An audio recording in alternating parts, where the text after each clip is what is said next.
Thank you very much.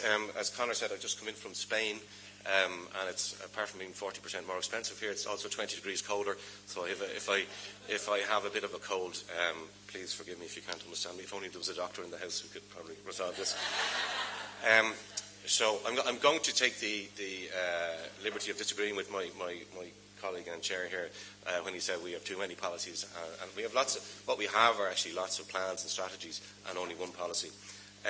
So when I received the invitation from Joe, I was actually in Granada in the south of Spain, sitting at one of those wonderful zinc bars that they have there, having my café con leche one morning.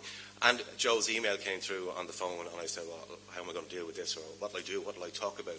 And coincidentally, the guy behind the bar is probably about the same age as myself, was playing a song from Led Zeppelin on the radio, so I hope to be the first person to discuss Led Zeppelin and housing at MacGill for a long time. But the song was called What Is and What Shall Never Be, and it's actually a song about Robert Plant having an affair with his wife's younger sister, but I've taken the liberty to change it slightly to talk about, to bring it into the realm of housing, and to say what is, what should be, and what I suspect will never be in terms of housing policy, unfortunately. Ireland's housing policy, as it currently stands, is a 4-page PDF document available online only, and the front page is a cover. So already we're down to 3 pages, and it dates from June 2011. And it's called the Housing Policy Statement, which is a kind of an ambiguous title, and it leads to confusion over whether it's actually policy or a statement about policy, or whether indeed it's just a statement.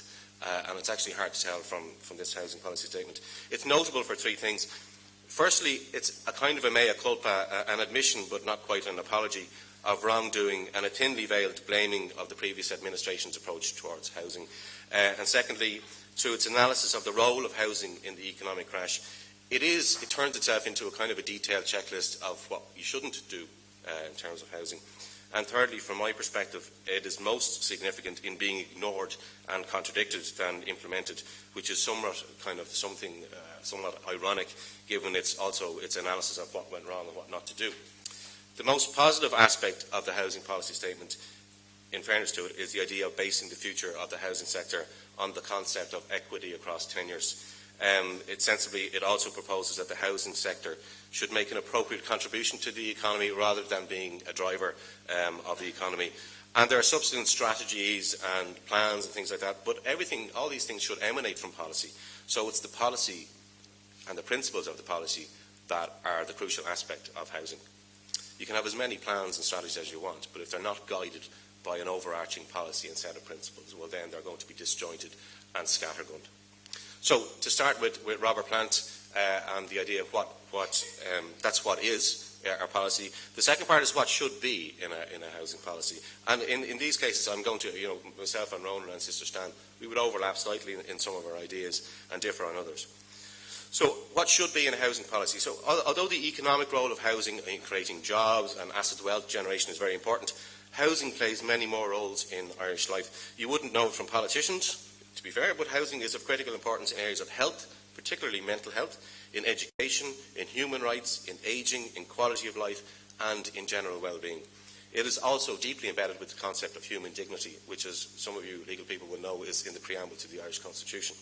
So we now have a good handle on the issues that we face in terms of housing, and Ronan and Sister Stan have identified some of them. And these are the areas that a housing policy should provide guidance in tackling. So in terms of housing, what should we do? Thanks to data from bodies like the Housing Agency, Conor chairs, we know exactly how many houses we need and what locations we need them in. So, for example, we know that from 2014 to 2018, Clonmel will need 480 houses, and the Dublin region will need 37,581 in the same period. This is a significant step forward compared to previous housing practices, where housing was provided with little or no regard to where housing was actually needed.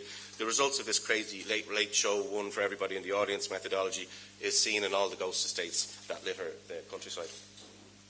We know that the supply of land isn't the total problem.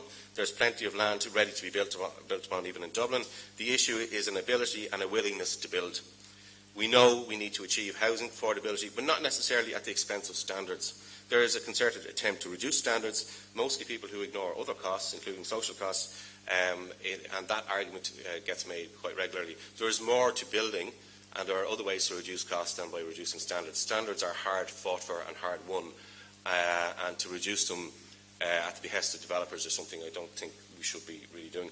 Our newfound ability to unearth uncomfortable evidence demonstrates that we have both an ageing population and a population with far more diverse household sizes. So by 2018, nearly 60% of Dublin households will be one or two person, for example. That's a significant change. So we know we need housing for people at different stages of life and different household compositions. The one-size-fits-all 3-bed and 4-bed semi-Ds should no longer be the default position, but yet are exactly what the industry, the construction industry, is determined to try to build everywhere. Connecting all this, of course, is the issue of increasing the supply of both private and social housing for sale and rent. And in addressing issues of supply, of course, we also address issues of affordability, which should be the key component of any housing policy. Relying on traditional methods of housing supply, housing construction and location will not bring affordability, however, but that is still what we're trying to do. And Einstein had a quote for that: doing the same thing twice but expecting a different result is the definition of not quite being at the top of the class, if I can put that politely. So regarding the private rented sector, housing policy should recognise the new importance of the PRS, the private rented sector, in Irish society. In a very short space of time, the private rented sector has sprung from obscurity as a refuge for students, for immigrants and separated fathers to occupy a prominent position and role in Irish housing. In 2015, around 1 in 5 households currently rent their accommodation. If you go to Galway, it's more like 42%. If you go to Cork, it's 29%. In Dublin, it's in around a third. So the private rented sector still provides a refuge for students, for immigrants and separated fathers, but its function and its importance has expanded considerably in line with issues surrounding things like access to credit, new working practices, affordability and the availability of social housing. The PRS additionally houses 2 new cohorts of renters. There are those who are actively choosing to rent, usually for reasons of quality of life, and I myself fall into that category. And then there are the multilingual, highly educated, largely international workers in high-tech service industries such as Facebook, Google, Airbnb, and Oracle based in Dublin. And affordability in the rental sector is now of economic importance because when rents rise, one of 2 things happens for these people. These bright young things will choose to go elsewhere to work, thus depriving us of their potential taxable income, or if already here and their rents are jacked up, the first place they go is up to their HR office and say, we need more money, we need a bigger salary, thus affecting the economic competitiveness of Ireland and these companies. So the PRS is very important. So by implementing things like the long-awaited deposit retention scheme for tenants, we are more than 2 decades waiting for that. And I heard the Minister last October promise that would be here early this year, and we're still waiting for that. I mean that is a basic in any civilised society that has that wants to have a rental sector as a deposit protection scheme. So we also need to implement things like full mortgage interest relief for landlords, or at least incremental mortgage relief in line with the length of time a tenant has been in situ. So the longer your tenant is there, the more mortgage interest relief you get. Secure occupancy. So governments seem to think that a long lease equates to security of tenure. It doesn't do any such thing. You can have a 100-year lease, but if the reasons for termination are very loose, if a landlord can get you out of the house because his nephew's come to Dublin to go to UCD, well then the length of your lease is irrelevant. But civil servants at the policy formation level seem to think that a long lease is the same thing as having security of tenure. It is totally different. By creating conditions for viable long-term renting and generally treating being a landlord like a business, we can make renting an attractive prospect for both sides of the economic supply and demand equation, that is the landlord and the tenant. And you have to approach these things in balance. You can't just go willy-nilly pro the tenant and forget about the landlord, and nor can you go wholehearted free market for the landlord and forget about the tenant. Most fully functioning private rental sectors have a bit of balance for both. There are other issues as well in terms of housing in general about what we should have. Loads of them, far too many to mention, but I'll just go to a couple of them. We know we need to have and maintain high building standards, although when the self-build lobby jumped up and down, the floor of the Minister's office reverberated and the government reacted immediately by proposing to reduce standards, which given our history of poor construction in Ireland is a very irresponsible thing to do, I think. There is no point in having standards if there's no inspection, however, and self-certification causes more problems than it solves. Housing needs state building inspectors. We have more dog wardens in Ireland than we have local authority building inspectors. I sat down and I did the calculation one day, and we have 40-something dog wardens in Ireland and we have 30-something building inspectors. And that is a disgrace. Houses are more important than dogs. We have more dog wardens, and given national and international building tragedies, we should not be attempting to scrimp on this, but of course we are. The UK residential building inspection rate is 100%. At our best, we manage 3%. Priory Hall is only the tip of the iceberg. We know that we need to exercise more financial prudence, as Ronan was saying, with lending. However, the government's first and unfortunately entirely predictable reaction to the central bank's lending restrictions earlier this year was to criticise them and try and help purchasers circumvent them. So what's the point in having a central bank to give you advice if the government's first reaction is to try and circumvent the advice and the restrictions that it's trying to put in place? There's also things like homelessness, asset-based welfare and social housing delivery to be considered. So everything that I've mentioned so far, we know this, and we've lots of good ideas to help us deliver this. So it's not all negative, you know. It's like these are things we should do, and there's loads of great ideas to help us do this. So the old hands-off, leave it to the market ways, they don't work anymore. Methods of housing delivery, housing finance and housing typologies have moved on considerably since housing was the last driver of the Irish economy. And it is important not to revert to the laziest, lowest common denominator solution of a construction free-for-all, which is, I'm really afraid that that's what we're heading for. So things like, as Sister Stan mentioned, we need to speed up delivery. Relying on the market to do this is just not going to happen. And her 18-month prediction of local authorities building housing, that's more like 3 years. It's much. If you ask me to find a site out there and build you local, build you 100 local authority houses, it would be Christmas 2018 before anybody would move into them.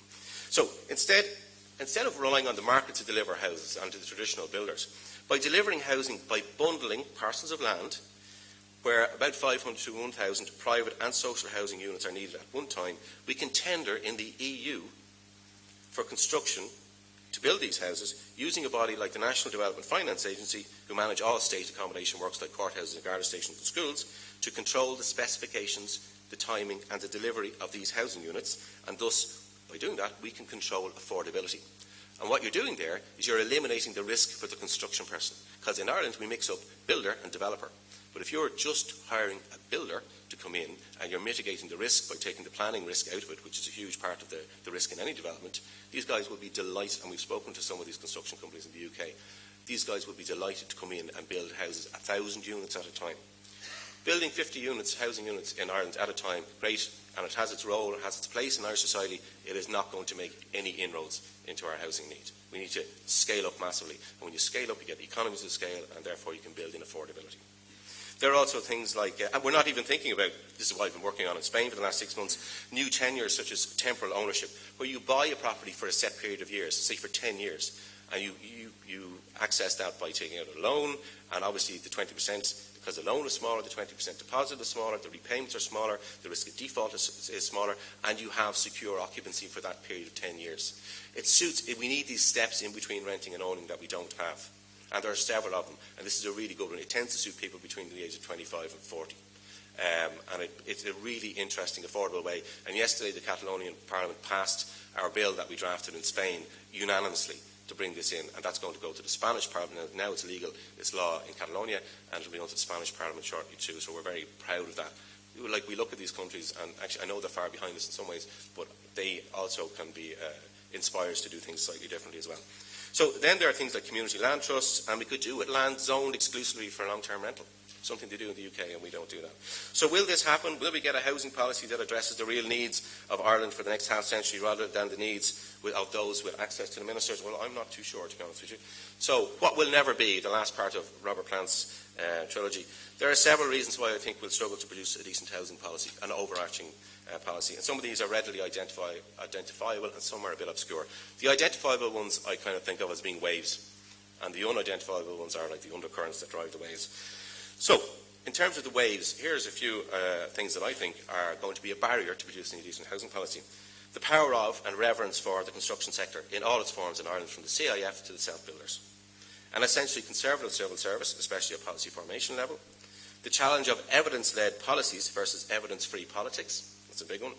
The influence of a dominant rural ideology on political thinking and housing policy. As with 90 years ago, rural Ireland's housing issues are first to be solved. In 1914, rural Ireland was the best housed region in all of Europe. This ideology is also in total conflict with Ireland's rapid rate of urbanisation. So we have political thinking that is dominated by a rural ideology, but what's happening on the ground is Ireland's urbanising rapidly, and the guys will talk to you this afternoon about how that's going to happen. We have a preference for light touch regulation, finance and building standards. We have the constant preferable treatment given to home ownership and the reliance on the house as a welfare asset, particularly in terms of health and things like the fair deal.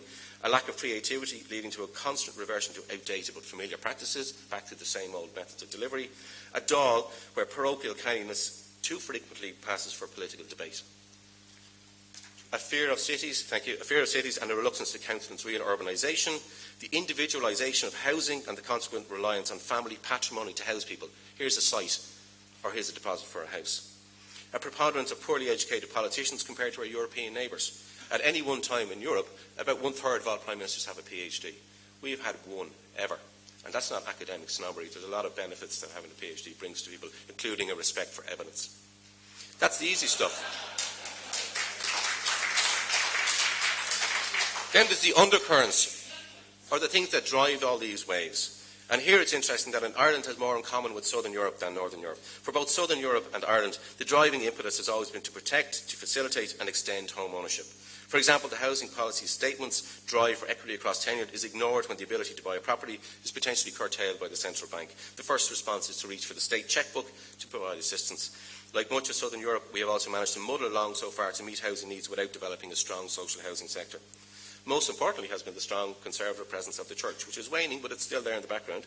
Across Southern Europe and also in Ireland, particularly in the last century, the church has been an advocate of the withdrawal of the state from collective provision, including housing, thus promoting reliance on the family or the church's own charities. For housing, this has meant provision of accommodation while saving for housing, the supply of land on which to build, and the donation of finance to help you build.